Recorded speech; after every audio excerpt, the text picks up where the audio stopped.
Le Moyen-Âge est à la mode et j'en suis très heureux parce que je crois que cette époque a été absolument décisive. Je t'ai dit qu'elle soutenait sa thèse le 28 ? Une thèse sur quoi ? Les chevaliers paysans l'ont mis au lac de Paladru. Au lac de Paladru ! Passion médiéviste, l'histoire médiévale vue par ceux qui l'étudient.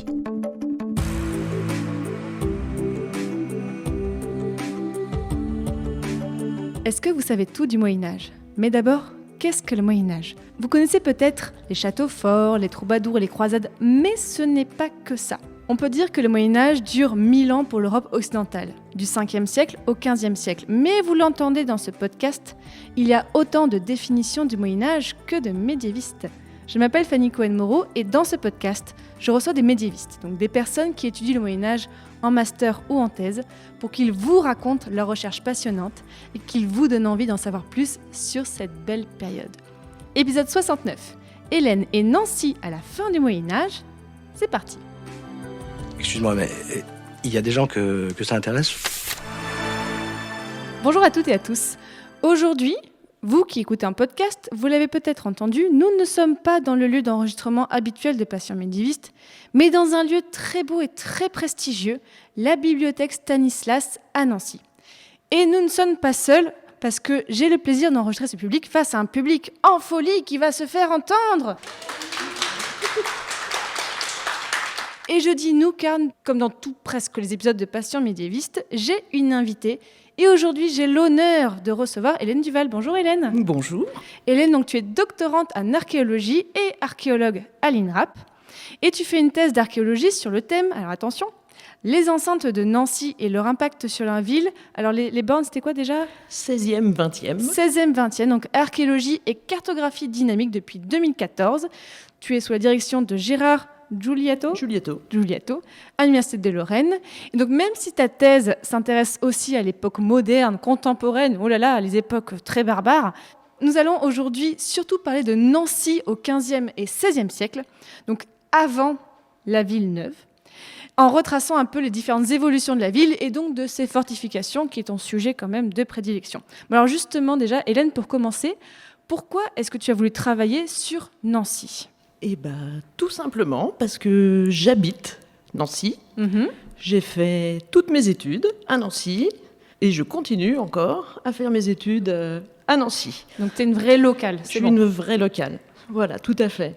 Donc, ça date un peu maintenant, mes études. Enfin, j'ai été encore sous l'ancienne disposition. Donc, j'ai un DUG d'histoire, j'ai une licence d'histoire, une maîtrise et un DEA. Ce n'est pas du tout les LMD, comme aujourd'hui, les licences, maîtrises et doctorats, à l'ancienne. Et alors, pourquoi une thèse d'archéologie sur Nancy, sur la fortification ? Alors, dès la licence, je me suis spécialisée vers l'archéologie médiévale. Et en parallèle à mes études, je faisais des chantiers de fouilles durant toutes mes vacances. Et je savais que je voulais continuer dans cette voie-là, dans l'archéologie, alors que c'est quand même une discipline assez bouchée. Et j'ai eu la chance de me faire recruter par l'Institut national de recherche d'archéologie préventive pendant l'année de mon DEA. Donc, je suis archéologue professionnelle depuis 2004. Félicitations. Merci. Pendant 10 ans, j'ai travaillé sur toute la Lorraine et beaucoup sur Nancy, sur quasiment toutes les opérations d'archéologie préventive à Nancy. Ça m'a passionnée. Et comme il n'y avait pas de synthèse récente sur toutes les fortifications et puis tous les vestiges médiévaux, modernes qui ont été étudiés, donc je me suis lancée en accord avec mon directeur de thèse pour commencer une thèse depuis 2014, donc ça fait 8 ans, je sais, c'est pas une durée très... On ne shame personne dans ce podcast. Académique, mais bon, pas grave. Voilà. Sachant que j'ai une activité professionnelle à 100%, donc c'est quand même une grosse difficulté. Oui, ça, faire une thèse à côté d'un travail à temps plein, c'est pas facile, donc c'est normal que ça fasse longtemps que tu l'as fait. Voilà. Et normalement, pour 2022, c'est la soutenance. Je croise les doigts. Alors, et qu'est-ce que tu veux montrer dans ta thèse ? Eh bien, qu'est-ce que je veux montrer exactement ? C'est l'évolution des fortifications des deux villes de Nancy. Parce qu'il y a deux villes à Nancy. La ville vieille et la ville neuve. En se basant essentiellement sur les dernières découvertes archéologiques de ces 20-30 dernières années. comme tu dis, ça n'a pas été mis à jour, ce genre de savoir. Non. Et puis, ça permet de comparer l'historiographie traditionnelle. Et je me base essentiellement aussi sur l'iconographie ancienne pour pouvoir étudier ces fortifications. Alors déjà, chose importante, c'est quoi la différence entre fortification et rempart? Parce que alors moi, j'ai fait mes études à Avignon, on disait les remparts. Là, ici, on dit fortification. C'est quoi la différence entre ces deux termes? Alors, le terme rempart, par définition en architecture militaire, c'est une levée de terre. Ce n'est pas maçonné. Il y a pas, voilà, c'est vraiment une levée de terre. Un rempart est une fortification, donc, parce que c'est pour se protéger. Une levée de terre, c'est une fortification. Un fossé, pour se défendre, pour se protéger, est également une fortification. Donc le terme rempart est devenu courant dans la langue française. On dit souvent les remparts de Carcassonne, mais ce n'est pas une levée de terre. Vous voyez bien, Carcassonne, c'est quand même plutôt... bon, même si c'est restauré sous Viollet-le-Duc, le terme générique rempart est souvent employé pour dire les murs. Ouais. Les murs soit d'un château, soit les murs d'une ville. Et donc toi, tu utilises plutôt fortification? Fortification, oui. Courtine ou maçonnerie, ou voilà. Bon, c'est important déjà dès le début de poser les termes. Alors, aussi, autre chose importante au début du podcast, plante-nous un peu le décor. Parce que donc, tu as travaillé un petit peu sur la fin du Moyen-Âge. Quel est le contexte politique et historique pour Nancy à la fin du Moyen-Âge? On en est où? Alors, Nancy vient de subir plusieurs sièges. Avec notre duc de Bourgogne, Charles le Téméraire, qui avait des prétentions sur le duché de Lorraine. Le duc de Lorraine, René II, s'est défendu. Donc la ville a été assiégée et pas mal chamboulée à la fin du Moyen-Âge. Charles le Téméraire est tué le 5 janvier 1477 et le duché est définitivement à René II. Et Nancy, à l'époque, c'est quelle taille de ville par rapport au reste? C'est plutôt une grosse ville, une petite ville? On est sur quelle taille? Alors en 1430, donc avant les sièges bourguignons, on a 1200 habitants. Ah oui, c'est petit. Ouais, 1200. Ouais, mais c'est pas mal quand même. Pour le Moyen-Âge, c'est pas mal. On est à 6-8 hectares de ville, mais tout autour de la ville, enclose derrière les murs, il y a pas mal de faubourgs, et au nord et au sud. Avec René II, plus tard, on monte quand même à 17 hectares et on n'est pas loin de 5000 habitants. Et alors, bon, c'est une question que je n'ai pas trop prévue, tu me diras si tu peux y répondre. Est-ce que ça fait longtemps que cette ville existe? Quelles sont les plus vieilles traces qu'on a de Nancy? Alors, Nancy n'est pas du tout une ville antique, contrairement à Metz ou à Toul, pour donner les grandes villes de proximité. Les premières traces archéologiques à Nancy, on a découvert un cimetière mérovingien, mais c'était fin 19e. Alors sur quelle rue exactement, j'ai oublié, mais on a quand même des traces mérovingiennes. On a quand même des traces mérovingiennes, mais pas sur le site actuel de Nancy. On est un petit peu à l'extérieur de la ville. Et les traces médiévales les plus anciennes sont, aujourd'hui c'est à l'intérieur de la ville de Nancy, mais à l'époque on est quand même à l'extérieur de Nancy, c'est la commanderie Saint-Jean.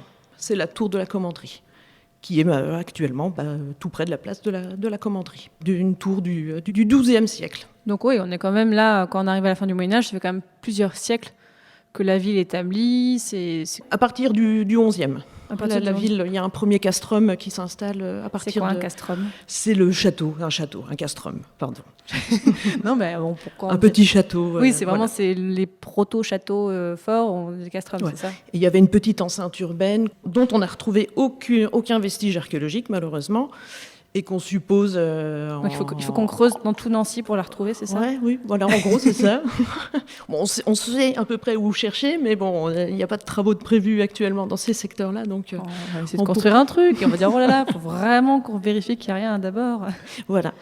Donc dès le XIe, avec le duc Gérard d'Alsace, on a la première mention de la ville de Nancy. Et alors, parce que là, dans la salle, on a des gens qui habitent à Nancy, donc ils connaissent, mais pour des personnes... Par exemple, comme moi, qui ne connaissent pas du tout Nancy, comment est-ce que tu pourrais décrire la ville et est-ce qu'elle a des particularités au niveau de son organisation, déjà à l'époque du Moyen-Âge? Le site de Nancy n'est pas un site propice pour installer une ville. Ah, on commence mal déjà. On commence très mal. On est coincé entre des cuestas, des côtes, qui sont à l'ouest, au nord, et sur tout le côté est, il y a la Meurthe, qui déborde régulièrement, qui fait des marécages, donc qui est très insalubre. Donc la ville c'est pas un lieu propice. Voilà. Le castrum de Gérard d'Alsace s'est installé sur un petit promontoire, enfin sur une terrasse insubmersible qui se faisait jamais donc inonder. La difficulté était d'étendre la ville et gérer l'eau à Nancy. C'était une grosse difficulté parce que il y avait il y a toujours énormément de ruisseaux qui coulent des côtes qui viennent de l'ouest vers Nancy, qui vont vers la Meurthe. Donc ils ont été très vite soit canalisés, soit domptés pour gérer l'eau dans Nancy. Et au niveau de la ville, en fait, comment est-ce que c'est développé du point de vue urbain ? Progressivement, il y a eu des petits villages un peu autour du castrum. Il y a le village Saint-Dizier, qui maintenant se situe au niveau du faubourg des Trois Maisons, pour ceux qui connaissent. Il y avait des moulins à Boudonville, qui est un petit peu au-dessus. Et progressivement, les habitations sont construites entre le castrum, la résidence du duc, et les petits villages qui étaient installés là. Donc ça s'est progressivement agrandi. Donc il y avait déjà l'installation politique avec la résidence du duc, et progressivement il y a eu des installations religieuses qui ont fait que ça a ramené du monde et des habitants sur la ville. Et progressivement, avec les faubourgs qui grossissaient, régulièrement les fortifications s'agrandissaient et enclosaient les villages. Bon, alors justement, tu travailles sur les fortifications. Alors de quand datent les premières fortifications de Nancy ? Est-ce qu'on peut les dater ? Alors, archéologiquement, la plus ancienne fortification qu'on a mis au jour, c'est la tour du Vanier, qui est une tour qui protégeait l'enceinte urbaine au nord-est, qui est maintenant sous l'école de chimie actuellement. Donc, elle a été découverte en 2004.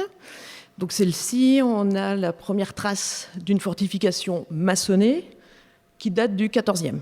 Et qu'est-ce qu'elle a comme particularité, en fait, cette fortification ? Alors, c'est une des premières maçonneries. Elle était pas loin, elle faisait presque de mémoire 16 mètres de diamètre. Donc, c'est plutôt conséquent. Les murs faisaient presque... 16 mètres de diamètre, ah oui ! 16 mètres de diamètre, avec des murs de 3 mètres d'épaisseur. Donc, de la bonne fortification bien costaud, comme on peut l'imaginer, qui a été réaménagée au XVe siècle, agrandie, et qui, là, faisait presque plus de 20 mètres de diamètre, aussi cette tour. Alors j'ai une question peut-être qui peut paraître un peu bête, mais pourquoi est-ce que la ville se fortifie ? Parce que ce n'est pas le cas de toutes les villes au Moyen-Âge, ou peut-être si... La ville de Nancy, les ducs ont décidé de s'implanter dans cette ville. Leur duché était assez étendu, Nancy était plutôt centrale, on va dire, pour pouvoir rayonner surtout... Malgré les marécages et tout ça. Malgré les marécages. Ils sont installés ici pour rayonner sur tout leur duché. Et si la résidence politique s'installe, ça ramène forcément des marchands, des habitants, une cour, des nobles, des bourgeois et tout. Donc les fortifications, en fait, permettent d'avoir une ville, un peu de prestige aussi, et de contrôler toutes les entrées et sorties. Contrôler les entrées et les sorties, évidemment, et puis se protéger des attaques, parce qu'on n'est ni royaume de France, ni Saint-Empire germanique, on est un duché indépendant. Donc on est à l'entre-deux, comme on dit. On est coincé à l'est par le Saint-Empire et à l'ouest par le royaume de France, par les Bourguignons par le sud. Ah ouais, donc vraiment le pire endroit, en fait, avec tous les gens qui attaquent de tous les côtés. Et après ces premières fortifications, qu'est-ce qu'on a d'autre au fur et à mesure des siècles ? On a l'aménagement de la résidence ducale. Il a ses fortifications, maintenant il faut une belle maison. Voilà. Ils ont de même déménagé. On va dire la première résidence est abandonnée et offerte à des bonnes sœurs, les dames prêcheresses. Et le palais ducal migre quelques centaines de mètres au nord-est du premier palais, qui s'agrandit, qui est maintenant à l'actuel palais ducal, comme pour ceux qui connaissent. Qui est toujours en élévation aujourd'hui. La version 15e, oui. 15-16e. Ouais, c'est vraiment encore la version du Moyen-Âge qu'on a aujourd'hui ? Certains morceaux, oui. Il y en a encore plein qui sont sous terre. Ah bon ? Oui, parce qu'il y a eu des aménagements. Plus tard, au XVIIIe, ça a été bien bouleversé pour aménager des palais encore plus modernes. Mais il y a eu des travaux qui ont avorté, qui n'ont pas été terminés. Mais il y a encore, des morceaux...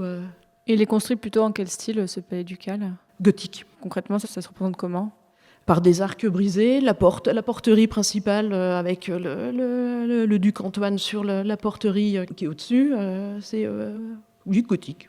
Et là, donc, tu as dit, Parmi les monuments qui sont encore bien visibles à Nancy et monuments médiévaux, on a la porte de la Craffe. Alors, parle-moi un peu de cette porte, parce que quand on tape Nancy Moyen-Âge, clairement, c'est le premier truc sur lequel on tombe. Alors, quelle est l'histoire de cette porte? À quoi elle servait? Alors, c'est l'entrée nord de Nancy. Donc, elle est construite fin 14e, au moment de la deuxième enceinte urbaine, qui inclut un faubourg. Au 14e, elle n'a pas du tout la physionomie comme on la connaît actuellement. Ce n'est qu'une simple tour carrée dotée d'un arc pour passer, enfin une porte cochère. Les deux tours rondes, comme on les voit actuellement, sont construites que 100 ans plus tard, sous René II. Et ces fonctions défensives sont apportées par la présence de murs de presque 3 mètres, qui coïncident aussi avec la tour du Vanier qu'on a retrouvée en fouille, les mêmes épaisseurs de murs en 2004. Et par des défenses sommitales avec des machicoulis et des bretèches pour jeter des cailloux ou autres. Donc quand on voit cette porte, en fait, on arrive à se faire une bonne idée Oui. de comment pouvaient être les restes de l'enceinte de l'époque. Oui, tout à fait. Même si elle a été remaniée au XVIIIe, remis un peu au goût du jour, et ça donne une très bonne idée. Ouais. Alors, et est-ce qu'on sait comment était organisée la ville à Nancy, notamment la vie domestique? Qu'est-ce qu'on sait de comment est-ce qu'on vivait à Nancy au Moyen-Âge? On peut parler, oui, de la vie domestique grâce à des objets que nous, on a pu retrouver en fouille. Donc essentiellement tout ce qui est céramique pour le culinaire, on va dire. Comme on est sur un site ducal, on a quand même de la céramique assez riche et assez flamboyante. Et après, pour ce qui est du détail sur du civil, non, précisément, je ne peux pas trop répondre là-dessus. Mes travaux ne portent pas trop sur ce genre de... Tu ne peux pas tout savoir, c'est énorme. Est-ce que tu veux nous lire la source que tu as maintenant et nous présenter une des sources qu'on a sur la vie à Nancy? C'est un texte rédigé par un voyageur italien qui accompagnait une ambassade vénitienne en 1600. Et donc là, on est un peu plus tard. On est un peu plus tard, mais ça donne une bonne image de la ville de Nancy à la fin du Moyen-Âge. Il écrit jour par jour ce qu'il visite. Donc il a visité Toul, il a visité d'autres villes. Et la ville de Nancy est plutôt bien décrite. Ainsi, nous laissâmes les collines à main droite, et les côtoyant par chemin descendant, vîmes la ville de Nancy, qui a son assiette en un lieu plat, et presque en une toute longue vallée. À gauche de la ville coule la rivière que franchit un long pont de pierre de peut-être 18 arches, pour partir neuf et pour partie ancienne. En vrai, la rivière n'est pas d'une largeur telle, mais on l'a fait à cause des inondations. Déjà à l'époque. Ainsi fîmes-nous un mille par des routes fort mauvaises et fangueuses en raison de la nature du terrain, mais aussi parce que les eaux s'écoulant des collines à droite n'ont pas de cours, lesquels inconvénients n'arriveraient pas si l'on creusait des fossés au pied des côtes, et d'autres à l'oblique, qui iraient vers la rivière. Puis nous entrâmes dans les faubourgs, fort petits, avec des fabriques médiocres, et ainsi approchâmes de la ville, où il y avait grand concours de peuple, avec bonne garde de soldats. Nous entrâmes dans Nancy, ville d'honnête et de convenable grandeur, mais en vérité, avec des fossés larges et profonds, et ceintes de murailles et des remparts faits selon l'usage moderne, avec des défenses et des moyens d'offensive fort bien agencés. Ainsi, passant par la rue principale, au-delà de laquelle à main gauche nous trouvâmes le palais de son Altesse, donc le palais ducal, et ainsi, après que fussent entrées les voitures dans une cour large et spacieuse, et qu'on fut descendu, nous montâmes l'escalier, et parvîmes dans une longue et large galerie, où son Altesse Monseigneur le Duc et son Excellence le Prince, son fils aîné, qui accueillirent l'illustrissime Seigneur ambassadeur, avec Monsieur de Vaudémont, son fils cadet, et tous ses seigneurs. Ainsi, ceux-ci s'étant retirés, nous autres nous restâmes tous sans bouger, à peine distance. À la fin, on nous assigna un appartement plus proche de la galerie. Donc là, on a même une description précise de l'intérieur, enfin précise, une description du palais ducal. Donc ils rentrent dans leur chambre avec... Les chambres sont ornées de tapisseries fort riches et d'autres meubles, mais tous les premiers gentilshommes avec le seigneur secrétaire Patavini furent logés très confortablement par le seigneur chevalier Verdilly, de Crémat, noble chevalier, et ainsi j'eus pour ma part une chambre au même endroit, tout près, afin de pouvoir manger avec eux plus commodément. Donc cette ville a son assiette en un lieu assez élevé au-dessus de la campagne et incliné vers la rivière. Et pour cela, on ne peut y faire passer les eaux du fleuve, mais ils se servent de l'eau des fontaines. Il y en a une dans la rue et d'autres dans des lieux accommodés pour cela, ainsi que dans des maisons des particuliers, sans parler des puits. La forteresse peut avoir plus d'1,5 mille, Mais la partie sainte de muraille est celle qui est située vers la rivière et lui fait front. Donc là, on comprend bien qu'ils ont voulu fortifier le côté le plus fragile, donc le côté vers la Meurthe, vers la rivière. Sa forme est irrégulière, donc il s'adapte à la topographie du terrain. Et cependant, les bastions sont parfaits. Aussi anciens qu'à Giavorino, près du château, et les plateformes comme en d'autres lieux. Les murs sont de briques dans la partie extérieure, avec quelques pierres vives, mises en alternance proprement au carré, une longue et une courte. À l'intérieur, il y a des éperons en dents, c'est-à-dire larges vers le sol et étroits là où ils rejoignent le mur. De l'un à l'autre, il y a des arcs et des voûtes, et au-dessus une maçonnerie de bonne hauteur. Les terre-pleins sont faits de terre et de pieux de bois solide. De chacun à 1,5 pied, ils se sont toujours en place depuis 5 ans déjà que la forteresse a été commencée. Sur les murs est un rebord arrondi tout autour d'autant de pieds et rempli de terre.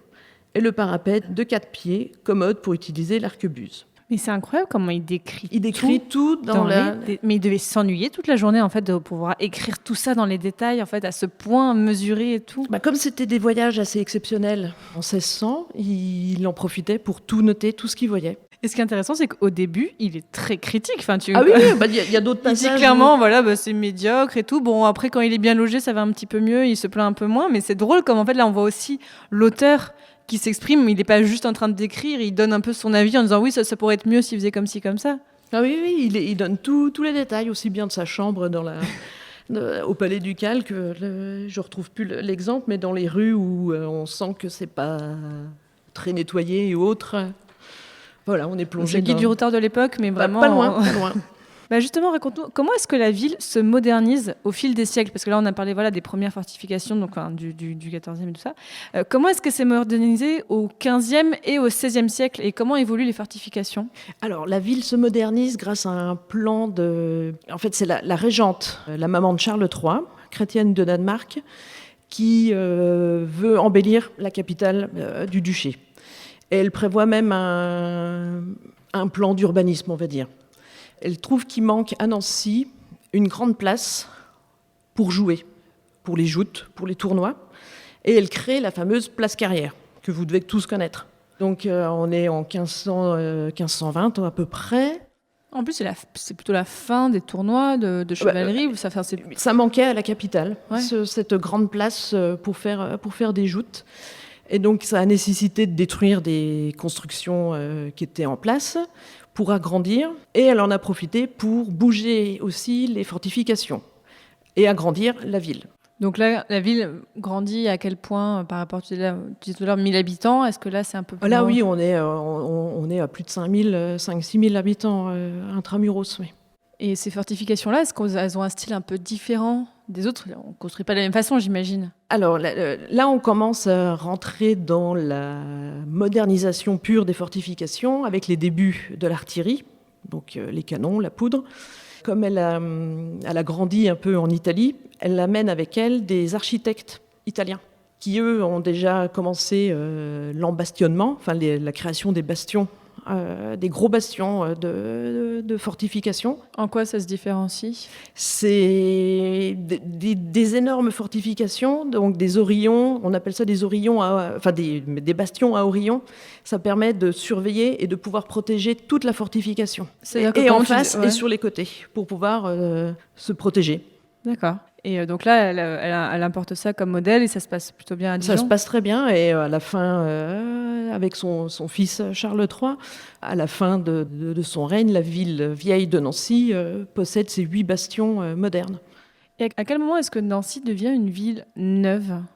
Sous Charles III. C'est Charles III qui était trop serré dans sa petite vieille ville, a décidé de créer une nouvelle ville. Et a décidé de la fortifier aussi, pour la protéger.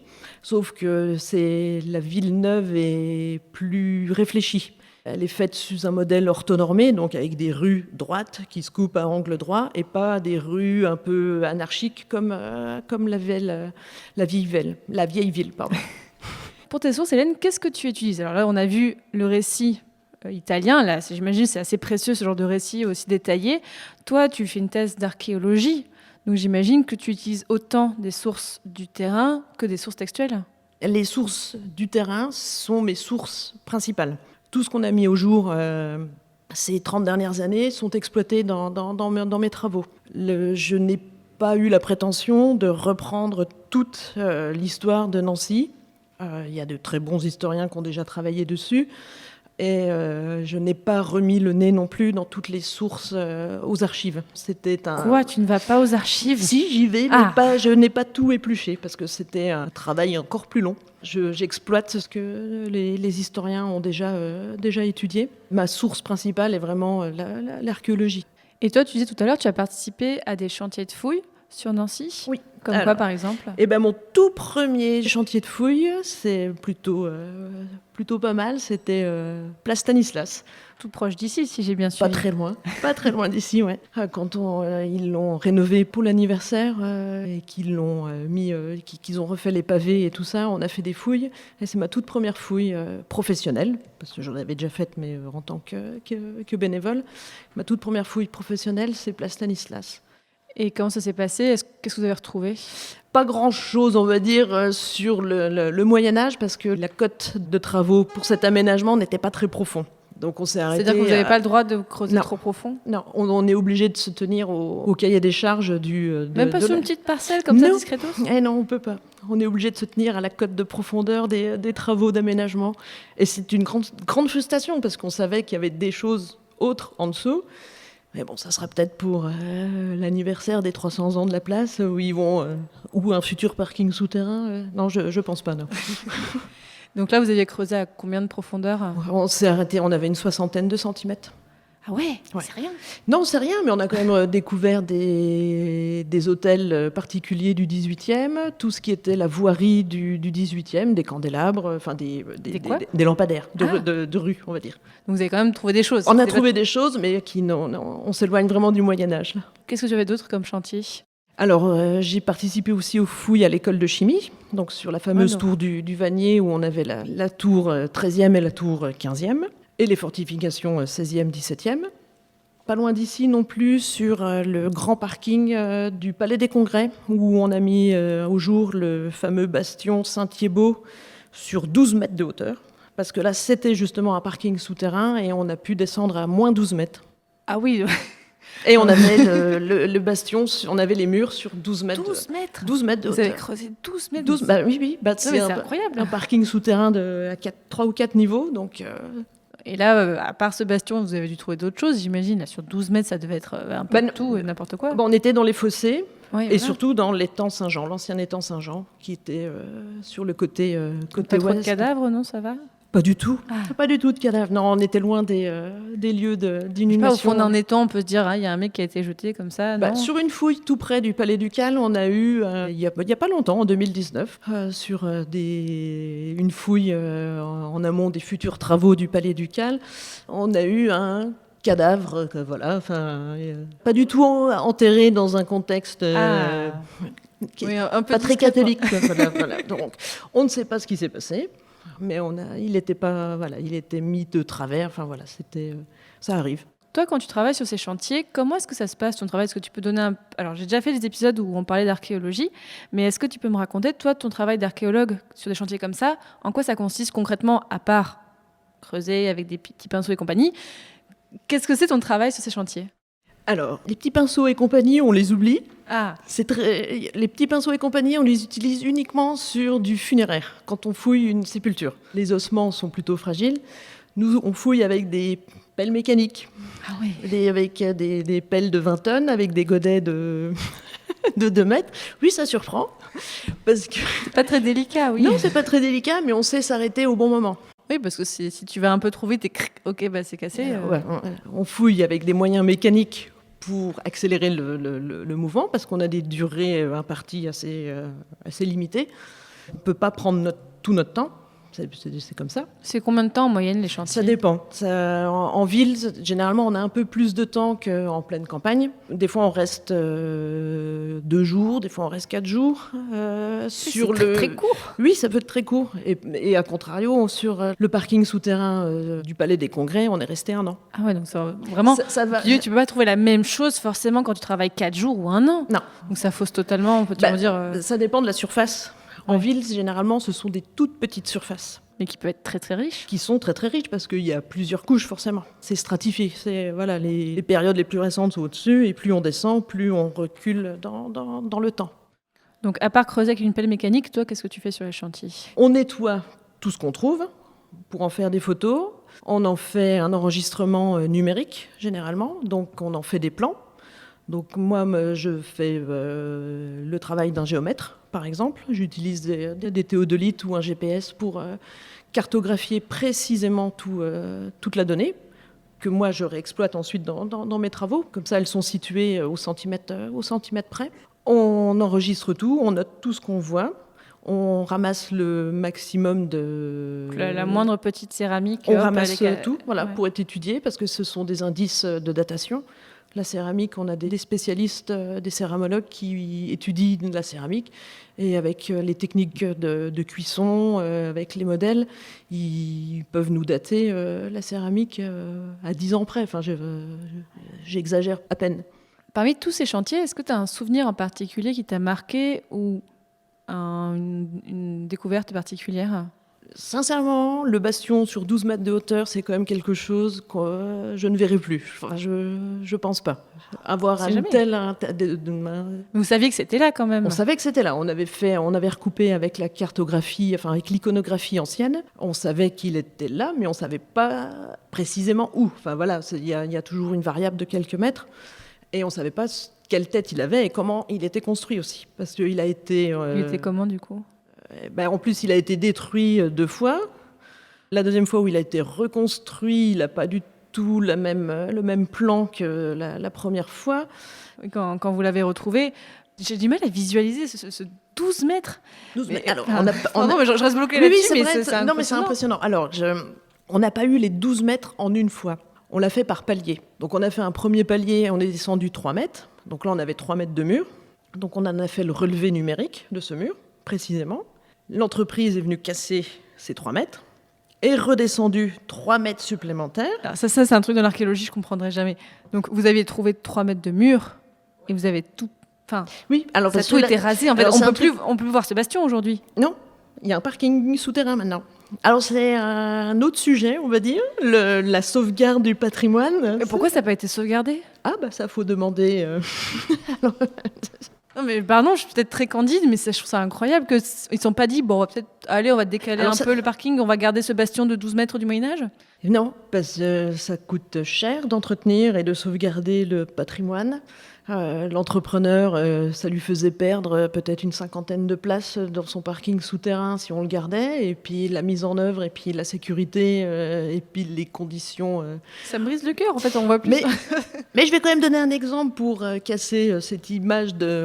on détruit... Enfin, l'archéologie, c'est quelque chose... On détruit. On est obligé de détruire pour avoir l'info. Et puis, mais pas comme Indiana Jones, on détruit en faisant attention. Indiana Jones, c'est pas un archéologue, c'est un chasseur de trésors. C'est pas la même chose. C'est pas comme ça. Nous, faut savoir que nous, on fait des fouilles uniquement en amont d'un projet de construction. On fait pas des fouilles où on veut. Là, c'est la différence entre fouilles préventives et fouilles programmées. Oui. Voilà. Fouilles programmées, il n'y a pas de destruction derrière. C'est pour la science. D'ailleurs, on a le temps. Et souvent, les fouilles programmées, c'est 1 mois par an.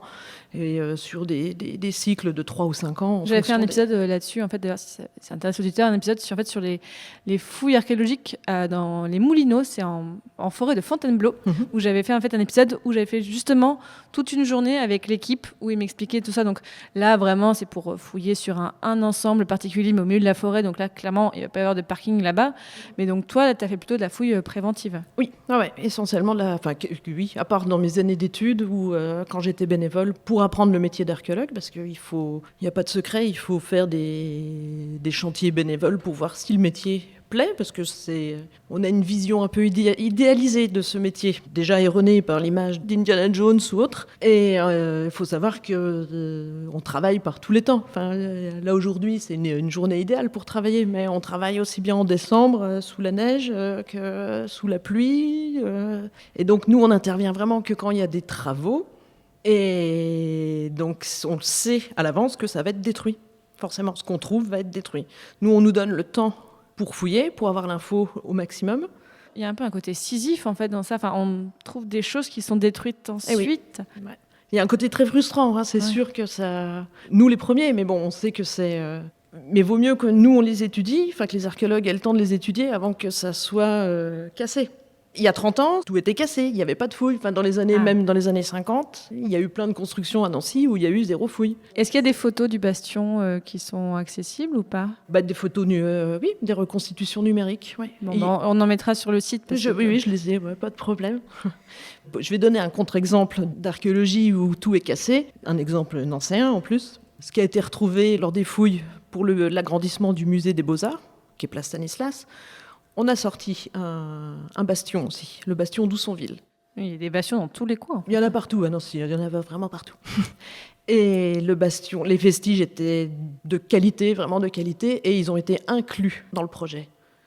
Donc, dans les sous-sols du musée des Beaux-Arts, il y a les bastions, il y a le bastion d'Oussonville. Donc on peut les voir. On peut les voir. Et l'architecte a repris son projet et a intégré les vestiges. Alors qu'au départ, ils auraient dû être arasés pour pouvoir faire une grande salle. Alors Hélène, je vais te poser une question que je sais qu'il ne faut pas trop la poser aux doctorants, mais je la pose quand même en toute bienveillance. Et voilà, comment se passe ta thèse ? Elle se passe bien. Il y a des hauts et des bas, quoi. Ça c'est comme dans tout travail de chercheur, des moments où on a envie de baisser les bras, mais j'ai la chance d'avoir un directeur de thèse qui m'encourage et qui me soutient et qui à chaque fois a su trouver les mots pour me remotiver. Donc ça je le remercie vivement. Et c'est très compliqué, ayant un travail à plein temps, surtout un travail parfois très physique. Des fois, j'avais pas la force et le courage de travailler le soir ou le week-end sur mes travaux parce que je fatiguée d'avoir fait 5 jours de fouilles dans la semaine. Ça... Parce que tu travailles, donc, on le disait, tu es archéologue à l'INRAP, et en plus, j'imagine que dans ton travail, tu travailles pas forcément en lien avec ta thèse. Ah non. Tu travailles sur des toutes les périodes, oui, ouais. sur d'autres sites, sur d'autres périodes. Plutôt sur Nancy ou sur d'autres zones géographiques aussi ? Je peux être très bien dans le nord de la Moselle que dans le sud des Vosges. Oui, bah ça, t'es dans le coin. Je suis dans le coin. Je suis essentiellement dans le nord de la France. Non, on travaille entre gens civilisés, c'est ça ? Ouais, toujours. Toujours. Là, tu penses que tu aimerais soutenir dans combien de temps environ ? Là aussi, je sais que c'est une question touchy, mais... Ça sera calé pour l'automne 2022. Ah, donc bientôt, à l'heure où on enregistre ce podcast. Oui. Donc là, je suis en cours de finalisation. Tu rédiges Je rédige, oui. L'année dernière, j'avais réussi c'est anecdotique, hein, mais c'est propre à moi. J'avais réussi à prendre un temps partiel annualisé dans mon job et j'ai utilisé tous mes congés que j'avais épargnés depuis 18 ans. Donc j'ai réussi à me faire presque 5-6 mois de pause professionnelle pour être 100% consacrée à la rédaction de ma thèse. Parce que prendre un congé sans solde, c'est un peu compliqué. Oui, il faut bien payer son loyer à un moment. Il faut bien vivre, tout bêtement. Mais c'est pas simple. Et ces 5-6 mois ne m'ont pas été suffisants pour tout terminer. Bientôt. Et est-ce que tu as déjà pensé... d'habitude, je pose des questions à des personnes qui ne sont pas forcément encore dans le métier. Donc toi, tu sais déjà quel va être ton métier. Mais qu'est-ce que ça va changer pour toi quand tu auras fini ta thèse ? Concrètement, du jour au lendemain, rien. Tu auras tes soirées libres. Oui, voilà, mes week-ends de libre et mes soirées de libre. Par contre, je pourrais postuler sur des postes de chercheurs, CNRS ou autres. Tu aimerais faire ce genre de choses ? Voilà, oui, de trouver un laboratoire, ingénieur. Voilà. Je me destine absolument pas à l'université. C'est pas du tout mes prétentions. D'ailleurs, c'était audacieux de ma part de me lancer dans des études de lettres, sachant que je voulais pas ni être enseignante, parce que souvent les étudiants en lettres, que ce soit en anglais, en français, en histoire, en géo, c'est pour se destiner à l'enseignement. Moi, je savais dès le départ que c'était pas mon objectif. Et l'archéologie, alors c'est vrai qu'au lycée, je pensais pas que c'était un vrai métier, c'est comme tout le monde. Je pensais qu'ils avaient juste des pinceaux, c'est pour ça. Presque, comme Indiana Jones. Et le fait d'avoir rencontré des archéologues professionnels pendant mes études, ça m'a donné l'envie de continuer dans cette voie. Alors justement, pour terminer ce podcast, j'ai un petit rituel. Est-ce que tu aurais des conseils à donner à quelqu'un qui voudrait faire des études, voire, soyons fous, une thèse d'archéologie ? Bon, alors, pour faire une thèse, L'idéal, à mon sens, c'est d'avoir un contrat doctoral. Mais il y en a très peu. Un contrat doctoral, donc à l'université, Voilà. qui soutient financièrement les recherches. Mais Voilà. effectivement, il y a très peu de place. Voilà, c'est sur une durée de 3 ans. On est rémunéré chaque mois. Souvent, on fait des cours en enseignements à côté, qui prend énormément de temps aussi. Donc ça, c'est quand même les conditions idéales. Ou alors avoir un bon support financier, mais bon, ça c'est dans un monde idéal, ça n'existe pas. Concrètement, il faut avoir de très bonnes relations avec son directeur de thèse. C'est une chance énorme que j'ai d'avoir quelqu'un de très disponible et de très, très motivant. Je pense que j'aurais jamais réussi sans lui. Si ça avait été quelqu'un d'autre, c'était pas possible, selon moi. Le mieux aussi, c'est donc d'avoir un sujet en archéologie bien délimité, et puis d'avoir quand même déjà des connaissances. Moi, j'ai connu des gens qui se lançaient dans des thèses de céramologie qui connaissaient absolument rien à la céramique. Comment c'est possible, ça? Et voilà, c'était un mystère pour moi. Donc, avoir le maximum de documentation avant de commencer, d'avoir bien réfléchi au sujet avant, voire même de commencer avant de s'inscrire, parce que maintenant, moi ça fait 8 ans, c'est pas bien, mais c'est 3-4 ans, pas plus normalement, et ça passe très très vite, 3-4 ans, vraiment très vite. Donc là j'en suis au double, donc j'ai la chance aussi que mon école doctorale accepte que je continue. Ils voyaient les difficultés que je pouvais rencontrer du fait d'être salarié, et ils ont été très compréhensifs, donc je les remercie aussi. Le mieux, c'est des fois de commencer avant. Donc je sais que le master prépare, mais moi j'ai fait quand même une coupure de 10 ans entre mon DEA et ma thèse. Donc j'avais quand même, entre-temps, bien réfléchi. J'avais accumulé pas mal de données, mais le temps manque quand même.